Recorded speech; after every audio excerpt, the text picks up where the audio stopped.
Hello, എൻ്റെ പുതിയ വീഡിയോയിലേക്ക് എല്ലാവർക്കും സ്വാഗതം. അപ്പോൾ ഞാൻ ഇന്ന് ഉണ്ടാക്കാൻ പോകുന്ന അമൃതപ്പൊടി കൊണ്ട് ഒരു ഐറ്റമാണ്. അപ്പം ഇത് ചെറിയ മക്കൾക്കല്ല, ഇത് വലിയവർക്കും കഴിക്കാൻ പറ്റിയൊരു ഐറ്റമാണ് കേട്ടോ ഞാൻ ഉണ്ടാക്കാൻ പോകുന്നത്. ഇതിന് പേരിട്ടിട്ടില്ല, അമൃതം ഉണ്ടാന്നാണ് ഇതിന് പറയുന്നത് ഞാൻ. അങ്ങനെ ഇതിന് വേണ്ടിയിട്ട് ഞാൻ കുറച്ച് മിഷ്യൻ കടല, 1/2 kg നെയ്യ്, പിന്നെ കുറച്ച് തേങ്ങ, പിന്നെ 3-4 ശർക്കര വേണം. അതൊന്നും ഞാൻ ഉരുക്കാൻ വെച്ചിട്ടുണ്ട്. പിന്നെ കടല ഒന്ന് ചൂടാക്കിയെടുക്കുക, തോലോട് കൂടി തന്നെ ഞാനിതെടുത്തിട്ടുണ്ട്. അതൊന്ന് മിക്സിയിലിട്ടിട്ടൊന്ന് നല്ലോണം ഒന്ന് പൊടിച്ചെടുക്കുക. അതുപോലെ തേങ്ങ ഒന്ന് ക്രഷാക്കി എടുക്കുക.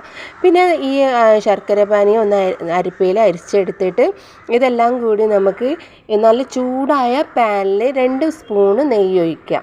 2 സ്പൂൺ നെയ്യ് ഒഴിച്ചതിന് ശേഷം നമുക്കിതിലേക്ക് തേങ്ങ ഇട്ടിട്ട് ഒന്ന് നന്നായിട്ട് ഇളക്കി ഒന്ന് നല്ലോണം വറുത്തെടുക്കുക കേട്ടോ.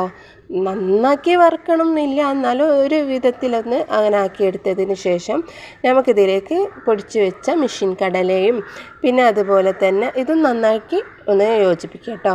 ഈ നെയ്യൊക്കെ ഒന്ന് നല്ല മണം വരുന്ന വരെ ഒന്ന് ആക്കിയെടുത്തിട്ട് പിന്നെ നമുക്കിതിലേക്ക് അമൃതപ്പൊടിയും കൂടി കൂട്ടിയിട്ട് നന്നാക്കി വറുത്തന്നെ എടുക്കുക കേട്ടോ. നല്ല ചൂടാവല്ല, വറുത്തെടുത്തിട്ട് നമുക്കിതിലേക്ക് ശർക്കര പാനീയം ഒഴിക്കാം. അങ്ങനെ അത് ഒഴിച്ചതിന് ശേഷം മൊത്തത്തിലൊന്ന് നന്നാക്കി കുഴച്ചെടുക്കാം.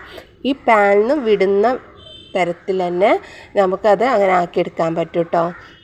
ലോ ഫ്ലെയിം വെച്ചിട്ട് ഇതൊന്ന് പാനിൽ നിന്ന് വിട്ട് വരുന്ന രൂപത്തിലാവും. അപ്പോൾ ഇത് കിടിലൻ ടേസ്റ്റാണ്. എല്ലാവരും ട്രൈ ചെയ്ത് നോക്കണം.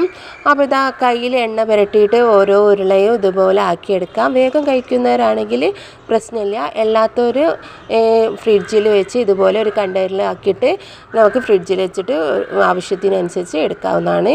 അപ്പോൾ എൻ്റെ നെക്സ്റ്റ് വീഡിയോ കാണുന്നവരേക്കും എല്ലാവർക്കും ബൈ.